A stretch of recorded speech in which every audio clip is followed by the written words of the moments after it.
நீங்க திரும்பி வருவீங்க, நீங்க திரும்பி ஆறுதல் அடைவீங்க, திரும்பி நீங்க சுகத்தோட எழும்புவீங்க, திரும்ப ஒரு மகிமை உங்க தலையின் மேல வைக்கப்படும். நீ சகல ஆரவாரத்தோடு நீ வருவ, மேலத்த சத்தம் உன் காதுகளில் கேட்கப்படும். நீ மறுபடியும் கட்டப்படுவாய், நீ மறுபடியும் தலை நிமிர்ந்து வாழுவாய், மறுபடியும் உன்னுடைய பிள்ளைகளை நினைத்து நீ சந்தோஷப்படுவ, மறுபடியும் சந்தோஷ சத்தம் உன்னுடைய குடும்பத்தில் கேட்கும், மறுபடியும் உன்னை நான் எழுப்புவேன், மறுபடியும் உன்னுடைய கையின் பிரயாசத்தை நான் ஆசீர்வதிப்பேன், மறுபடியும் நீ கட்டுவ, மறுபடியும் நீ நடுவ, நீ மறுபடியும் நிம்மதியா நீ தூங்குவ, நீ பயப்படுத்துவார் இல்லாமல் தூங்குவாய், நீ நிம்மதியாய் தூங்குவாய், சந்தோஷத்தோடு நீ ஆலயத்திற்கு வருவாய், மகிழ்ச்சியோடு கர்த்தரை ஆராதிப்ப, மகிழ்ச்சியோடு ஆராதிப்ப. கர்த்தர் ஒரு இடத்துல சொல்லும் போது ரொம்ப அழகா சொல்றாரு, என்னுடைய பரிதாபங்கள் உனக்காக அப்படி அதிகமாகுது. என் மேல ஆண்டவர் ரொம்ப பரிதாபப்படுறாராமா. நான் நம்புறேன் இந்த சத்தத்தை கேட்கிற உங்க மேல யாருக்கு பரிதாபம் வருதோ இல்லையோ, சில மனிதர்களுக்கு நம்ம எவ்வளவு வருத்தப்பட்டாலும் பரிதாபம் என்கிறது வரவே வராது. பரிதாபப்படுகிற மனிதர்கள் ரொம்ப குறைஞ்சிட்டாங்க, ரொம்ப குறைஞ்சிட்டாங்க. சாகிற வரைக்கும் பரிதாபப்பட மாட்டாங்க, செத்ததுக்கு பிறகு கூட பரிதாபப்பட மாட்டாங்க. செத்ததுக்கு பிறகு கூட சொல்லுவாங்க, இவன் இப்படி நடந்தா அதனால தான் செத்து போயிட்டான், இவன் இப்படி நடந்தா அதனால தான் செத்து போயிட்டான், இவளுக்கு இது தேவை அப்படின்னு சொல்ற உலகத்துல நம்ம வாழ்றோம். யாருமே எங்க அம்மா என் மேல பரிதாபப்படல பாஸ்டர், ஆனா ஆண்டவர் மட்டும் இன்னைக்கு உங்களுக்கு வாக்கு கொடுக்கிறார், நீ என்னுடைய எப்ராயிம், நீ என்னுடைய எப்ராயிம். இந்த சத்தத்தை கேட்கிற நிறைய பேரு நீங்க கர்த்தருடைய கையில இருக்கிற எப்ராயிம். எப்ராயிம் ஆண்டவர் சொல்றார், உன்னை நான் கைவிட மாட்டேன், உன்னை நான் கைவிட மாட்டேன். அதான் கர்த்தர் என்னிடத்துல சொல்லும் போது, உன்னை நான் மறக்கிறதானா என்னுடைய வலதுகை தன் தொழிலை இழப்பதாக. கர்த்தர் உங்களுக்கு மறுபடியும் மறுபடியும் வாக்கு கொடுக்கிறாரு, இல்ல நான் உன்னை கைவிடுகிற தேவன் அல்ல. பாஸ்டர், ஆண்டவர் என்னுடைய தப்புனால தான் ஆனா கூட கர்த்தர் உங்களை அடிச்சாலும் அணைக்கிற கர்த்தர், சோதிச்சாலும் உங்களை சரி செய்கிற கர்த்தர். ஆண்டவர் உங்களை சரி பண்ணிடுவாரு, கர்த்தர் உங்களை உருவாக்கிடுவாரு. ஆனா கர்த்தர் உங்களை என்ன பண்ண மாட்டார்னா கைவிடவே மாட்டார். இந்த எப்ராயிம் இஸ்ரவேலுடைய 12 கோத்திரத்துக்குள்ள வரக்கூடிய நபர் அல்ல. நல்லா கவனிச்சுங்க, யாக்கோபனுடைய பிள்ளைகள் தான் கோத்திர பிதாக்கள். ஆனா இந்த எப்ராயிம் மனாசே என்கிறது யார் அப்படின்னு சொன்னா, இவங்க 2 பேரும் யோசேப்புனுடைய பிள்ளைகள். அப்படின்னா யோசேப்பு அந்நிய தேசத்துல போய் அந்த இடத்துல அந்த ராஜா ஒருத்தரை கல்யாணம் பண்ணி வச்சு அதன் மூலமாக வந்த பிள்ளைகள் தான் இந்த 2 பிள்ளைகளும், எப்ராயிம் மனாசே. அப்போ எப்ராயிம் அப்படின்ற பிள்ளை, மனாசேயினுடைய பிள்ளை இந்த கோத்திரத்தினுடைய லிஸ்ட்ல வர மாட்டாங்க. ஆனா என்ன நடக்குது அப்படின்னு சொன்னா, நீங்க அந்த வசனத்தை வாசிக்கலாமே, ரொம்ப அழகா இருக்கும் அந்த வசனம். நீங்க ஆதியாகமம் 48ஆம் அதிகாரத்தை வாசிக்கலாம். 48ஆம் அதிகாரத்தினுடைய 5வது வசனத்தை வாசிக்கலாமா? 48ஆம் அதிகாரத்தினுடைய 5வது வசனத்தை வாசிக்கலாம். நான் உன்னிடத்தில் எகிப்திற்கு வரும் முன்னே உனக்கு எகிப்து தேசத்தில் பிறந்த உன்னுடைய 2 குமாரரும் என்னுடைய குமாரர் ரூபன் சிமியோன் என்பவர்களைப் போல எப்ராயும் மனாசேயும் என்னுடையவர்கள். கர்த்தருடைய பிள்ளைகளே, ஒன்று நினைத்துக் கொள்ளுங்கள், இந்த இடத்துல என்ன சொல்லப்படுது அப்படின்னு சொன்னா, யாக்கோபு இப்போ யாரை சந்திக்கிறார் அப்படின்னா யோசேப்பை சந்திக்கிறார்.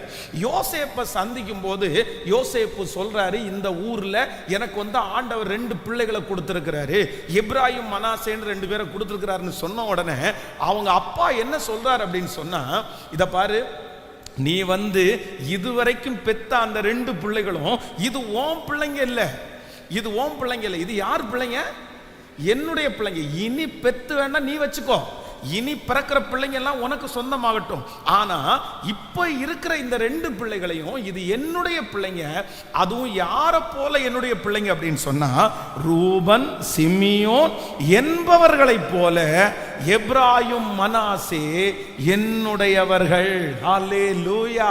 கர்த்தருடைய பிள்ளைகளே, ஆசீர்வாதத்திற்கு உள்ள அவங்க வர முடியாது. கோத்திர பிதாக்களுடைய லிஸ்ட்ல வர முடியாது. ஆனால் கர்த்தர் எப்ராயிமை முன்குறித்ததினாலே ஆண்டவர் அந்த கோத்திர பிதாக்களுடைய அந்த லிஸ்ட்ல, அந்த சந்ததி லிஸ்ட்ல கர்த்தர் எப்ராயிமை கர்த்தர் கிருபையாய் கர்த்தர் கொண்டு வந்தார். நான் நம்புகிறேன் இந்த ஜெபத்திற்கு பிறகு ஒரு அற்புதம் நடக்க போகிறது. கர்த்தர் ஒரு அற்புதம் செய்ய போகிறார். இதுவரையிலும் காலாகாலமாக சந்ததி சந்ததியாக அப்படியே தொடர்ந்து வந்திருந்த பெரிய பெரிய நபர்களை நீங்கள் பார்த்திருப்பீர்கள். ஆசீர்வதிக்கப்பட்டவர்களை பார்த்திருப்பீர்கள். அவர்கள் ஒருத்தருக்கு மட்டும்தான் அந்த ஆசீர்வாதம் சொந்தம் என்று அவர்கள் சொல்லி இருப்பார்கள். நீங்க கூட அப்படிதான் நினைச்சிருக்கலாம். அது அவர்களுக்கும் அவங்க பிள்ளைகளுக்கும் உரியது, அவங்க குடும்பத்துக்கு உரியது, அவங்க வம்சத்துக்கு உரியது. அதுக்கெல்லாம் நமக்கு தகுதி இல்லை, அதுக்கெல்லாம் நம்ம செட் ஆக மாட்டோம், அது நம்முடைய குடும்பத்துக்கு அது வராது, அதெல்லாம் அவங்களுக்கு தான், நல்லவங்களுக்கு தான், ஆசீர்வதிக்கப்பட்டவர்களுக்கு தான், வசதி இருக்கிறவர்களுக்கு தான். நம்ம அந்த இடத்துல நெருங்க கூட முடியாது, நம்ம அந்த மாதிரி ஒரு பொசிஷன்ல உட்கார முடியாது. உங்களை சொல்லுகிறவர்கள் கூட உங்களை அப்படி சொல்லி இருக்கலாம். நீ எல்லாம் இதுக்கு ஆசைப்படாத, நீ எல்லாம் இதுக்குள்ள நீ வராத, உனக்கெல்லாம் இதுக்கு தகுதியே கிடையாது, உங்க வம்சத்துக்கு தகுதி கிடையாது, நீ இந்த இடத்துல தான் உட்காரணும், நீ இதுக்காக அழைக்கப்பட்டவன், உனக்கு இந்த வேலை, உனக்கு இவ்வளவுதான் எதிர்காலம், நாங்கெல்லாம் அப்படிப்பட்டவங்க, நாங்கெல்லாம் அப்பவே வந்தவங்க, எங்க முற்பதாக்கள் எல்லாம் இதிலே வந்தவங்க. ஆனால் ஆண்டவர் இன்றைக்கு எப்ராயிமுக்கு ஒரு ஆசீர்வாதத்தை கர்த்தர் கொடுக்கிறார். என்ன கொடுக்கிறார்னா, நீ அந்நிய தேசத்திலே பிறந்திருந்தாலும், நீ யோசேப்புனுடைய மகனா இருந்திருந்தாலும், கோத்திர பிதாக்களுடைய லிஸ்ட்ல எப்படி கர்த்தர் எப்ராயிமை கொண்டு வந்து வைத்து அழகு பார்த்தாரோ, அதே போல கர்த்தர் வாக்கு கொடுக்கிறார்.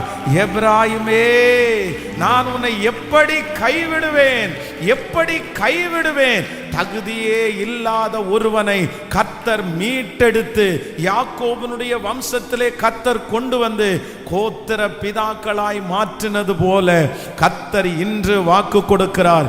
உன்னை முன்னணியிலே இருக்கிற மனிதர்களோடு கர்த்தர் கொண்டு வந்து உட்கார வைக்க போகிறார். இனி அந்த தெருவிலே அவர்கள் மட்டுமல்ல, கர்த்தர் உங்களுக்கு ஒரு ஆயத்தம். இந்த இடத்தை நெருங்க முடியாது என்று சொல்லி நினைத்த இடத்தை, உட்கார முடியாது என்று சொன்ன பதவியை, ஹல்லேலூயா, யாருக்கும் கிடைக்கவே கூடாத அந்த இடத்தை கர்த்தர் வாக்கு கொடுக்கிறார். உங்களுக்கும் உங்கள் பிள்ளைகளுக்கும் கர்த்தர் தருவேன் என்று நம்புறவங்க கரங்களை முழுவதுமாய் தட்டி முழு பலத்தோடு விசுவாசிக்கிறவர்கள் thank you Jesus, thank you Jesus, thank you Jesus, hallelujah. சட்டத்தின்படி எனக்கு இல்லாத இடத்தை, ஆமென், மற்றவர்களுடைய கருத்தின்படி எனக்கு கிடைக்காத ஒரு இடத்தை, என்னுடைய குடும்பத்திற்கு வம்சத்திற்கு தகுதி இல்லாத ஒன்றை கூட என் தேவனாகிய கர்த்தர் என்னை எப்ராயிமாய் மாற்றினபடியினால் அந்த இடத்துல என்னை கொண்டு வந்து வைக்கிறதற்கு கர்த்தர் வல்லவராய் இருக்கிறார். ஹல்லேலூயா. சில இடங்களுக்குள்ள நம்ம போகும்போது அந்த இடத்துல என்ன சொல்லுவாங்க அப்படின்னு சொன்னா, வெளி நபர்கள் இங்கே வருவதற்கு அனுமதி இல்லை அப்படின்னு நிறைய இடத்துல நம்ம போர்டு போட்டிருப்போம். அப்படின்னா ஒரு நல்ல கம்யூனிட்டியில் ஒரு வீடு கட்டியிருப்பாங்கன்னு வச்சுக்கோங்களேன், அதில் ஒரு 20 வீடு 30 வீடு இருக்கும் அப்படின்னு சொன்னால், அந்த வீட்டுக்குள்ள அந்த ஏரியாவுக்குள்ள அவ்வளோதான் அலோவ் பண்ண மாட்டாங்க. அப்படியே நீங்கள் வெளியே போயிருங்க, அதெல்லாம் உங்களுக்கெல்லாம் அலோவ் கிடையாது, அந்த ஏரியாவில் நீங்கள் வீடு வாங்க முடியாது, அந்த ஏரியாவில் நீங்கள் வர முடியாது. அப்போது நிறைய பேர் இன்னைக்கு உலகத்தில் இருக்கிறவங்க என்ன பண்ணுறாங்கன்னா, இந்த செப்பரேட் அப்படின்ற ஒன்று இருக்குது. அப்போ நிறைய பேருக்கு பாருங்க, நிறைய பேருக்கு கனவாக இருக்கும். சில கடைகள் எல்லாம் பார்க்கும்போது சில பிள்ளைகள் வந்து, இந்த கடைக்குள்ள எல்லாம் நான் ஒரு நாள் போக மாட்டேனா, ஒரு நாள் கர்த்தர் என்ன கொண்டு போக மாட்டாரா? நமக்கு வந்து பொருட்கள் மேலையும் பணத்தின் மேலையும் இந்த இல்லைன்னா பதவியின் மேலையும் ஆசைக்காக நான் சொல்லலை. ஆனால் நம்முடைய ஆண்டவர் நினைப்பாரே ஆனால் அது இன்னொரு வம்சத்துக்குரியது, இல்லைன்னா அது இன்னொருத்தருக்குரியது, அது இன்னொரு குடும்பத்திற்குரியது. ஆனா கர்த்தர் வாக்கு கொடுக்கிறார், எப்ராயிமுக்கு இந்த வம்சத்திலே வருவதற்கு எந்த விதமான வழி இல்லாவிட்டாலும் கர்த்தர் எப்ராயிமை கர்த்தர் கோத்திர பிதாவாய் ஆண்டவர் கொண்டு வருவதற்கு வல்லவராய் இருக்கிறார். நான் சொல்லுகிற பலிபீடத்திலிருந்து சொல்லுகிற இந்த வார்த்தை, இது தீர்க்க தரிசனமான வார்த்தை. இது தீர்க்க தரிசனமான வார்த்தை. உங்கள் பிள்ளைகள் ராஜாக்களோடு அமரப் போகிறார்கள். உங்கள் பிள்ளைகள் உயர்ந்த ஸ்தானங்களிலே அமரப் போகிறார்கள். நீங்கள் உயர்ந்த ஸ்தானங்களிலே கர்த்தர் அமர வைக்க போகிறார். இது உண்மை, இது உண்மை, இது உண்மை. ஆமென். எகிப்தின் சம்பாத்தியம், எத்தியோப்பியாவின் வர்த்தக லாபம், நெடிய ஆட்களாகிய சபையரின் வர்த்தக லாபம் தாண்டி உங்களிடத்திற்கு வந்து உங்களுடையதாகும் என்று சொன்னது போல, ஆமென், வம்சா வம்சமாய், காலா காலமாய், நாட்கள் நாட்களாய் பெரிய பெரிய அச்சீவ்மெண்ட் பண்ணி பெரிய பெரிய இடத்தை பிடித்து அது யாருக்கும் விட்டு தர மாட்டேன், விட்டு கொடுக்க முடியாத இடத்துல இருக்கிற அநேகருக்கு ஆண்டவர் கிருபைப்படுகிறார். அந்த இடத்துல ஒரு நியூ ஜெனரேஷன், ஒரு நியூ ஃபேமிலி ஆண்டவர் நம்ம குடும்பங்களை கர்த்தர் கொண்டு வந்து நிறுத்த போறார். நம்முடைய பிள்ளைகளை கர்த்தர் கொண்டு வந்து நிறுத்த போறார். உங்களை ஆண்டவர் கொண்டு வந்து நிறுத்த போறாரு. என்ன ஆண்டவர் கொண்டு வந்து நிறுத்த போறாரு. நம்ம வரப்போகிறோம். கர்த்தர் நம்மை கொண்டு வர போறார். இந்த வார்த்தையை நம்புறவங்க எல்லாம் கைகளை மேல உயர்த்தி, இயேசுவே, முழு பலத்தோடு இந்த வார்த்தையை நான் விசுவாசிக்கிற ஆண்டவரேன்னு சொல்லுங்க. ஆண்டவரே, இந்த வார்த்தையை நான் நம்புற ஆண்டவரேன்னு சொல்லுங்க. சொல்லுங்க, சொல்லுங்க. ஏசப்பா சமூகத்துல சொல்லுங்க. ஹalleluya, ஹalleluya. thank you jesus, thank you jesus. கானானிய ஸ்திரீயை குறித்து வேதம் சொல்லுது. அவங்க என்ன சொல்றாங்க அப்படின்னு சொன்னா, ஆண்டவர் சொல்றாரு, பிள்ளைகளுடைய அப்பத்தை எடுத்து நாய்க்குட்டிகளுக்கு போடக்கூடாதே அப்படின்னு சொல்றாரு. உடனே இந்த அம்மா என்ன சொல்றாங்க அப்படின்னு சொன்னா, ஆண்டவரே, பிள்ளைகளுடைய கையிலிருந்து விழுகிற அந்த மேஜையிலிருந்து விழுகிற துணிக்கையினால நாங்க திருப்தி ஆவோம்ல. சொன்ன உடனே ஆண்டவர் சொல்றாரு, எப்பா, எங்க ஜனங்களுக்குள்ளே இப்படிப்பட்ட ஒரு விசுவாசத்தை நான் என்ன பண்ணல, பார்க்கவே இல்லை. அப்படியே பார்த்தீங்கன்னா உள்ள வந்துட்டாங்க பாருங்க. இதுவரைக்கும் ஆசீர்வாதத்திற்கு அந்த ஃபேமிலி தகுதியானது இல்லை, அந்த ரட்சிப்புக்கு அந்த ஃபேமிலி தகுதியானது இல்லை. ஆனா உள்ள வந்துட்டாங்க. அதே போல ஆண்டவர் வந்து ஒரு மதியான நேரத்தில் இருக்கும்போது வேதம் சொல்லுது, ஒரு ஸ்திரீ வர்றாங்க. அவங்களுக்கு ஏற்கனவே 6 புருஷன் இருக்கு. அந்த ஒரு பெரிய ஒரு சாப்டர் இருக்குது. ஆனா இந்த ஸ்திரீ வந்து ஆண்டவர் வந்து தண்ணி கேட்கிறாரு. தண்ணி கேட்ட உடனே அவங்களுக்கு விசுவாசம் இருக்கு. அவங்க சொல்றாங்க, ஊர்ல போய் எல்லாருக்கும் ஆண்டவர் வந்திருக்காருன்னு சொன்ன உடனே வேதம் சொல்லுது, அவங்க என்ன பண்ணிட்டாங்கன்னா, தூரத்துல இருந்த அவங்க இப்ப ஆண்டவருடைய அன்புக்குள்ள, அந்த அரவணைப்புக்குள்ள வந்துட்டாங்க. ஆமென். வேதத்துல ராகாப் என்கிற ஒரு வேசியை குறித்து வேதம் சொல்லுது.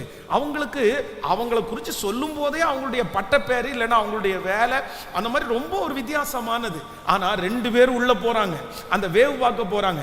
அவங்கள வந்து ரொம்ப பத்திரமா பாதுகாத்து, இவங்களுக்குள்ளே இருக்கிற அந்த ஸ்பிரிட், இவங்களுக்குள்ளே இருக்கிற அந்த பரிசுத்தம், இவங்களுக்குள்ளே இருக்கிற அந்த ஜெப ஆவி அந்த அம்மாவுக்குள்ள போகுது. அந்த அம்மா நம்புறாங்க, விசுவாசிக்கிறாங்க.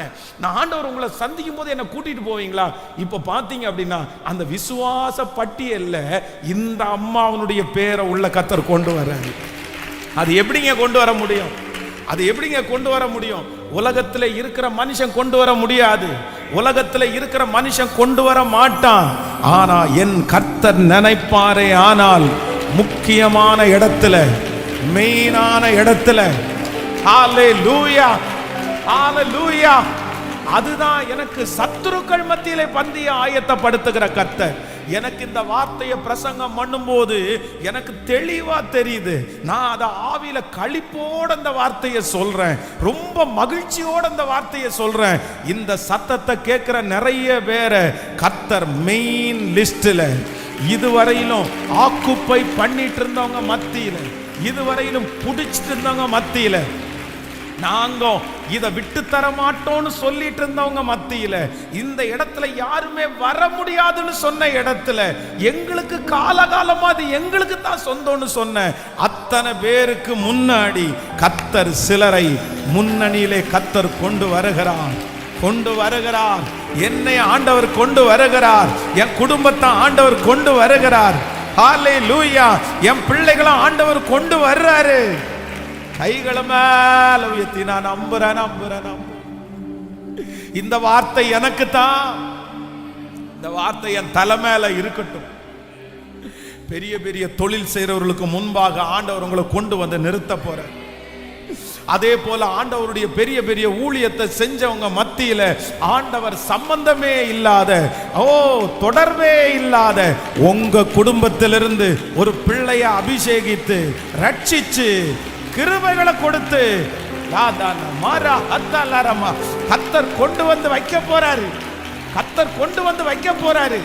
இல்ல புறக்கணிக்கப்பட்ட அந்த இடத்துல தான், தேங்க்யூ ஜீசஸ், இதெல்லாம் அடைய முடியாதுன்னு சொன்ன இடத்துல, அந்த இடத்துல கொண்டு வந்து வைக்க போறாரு.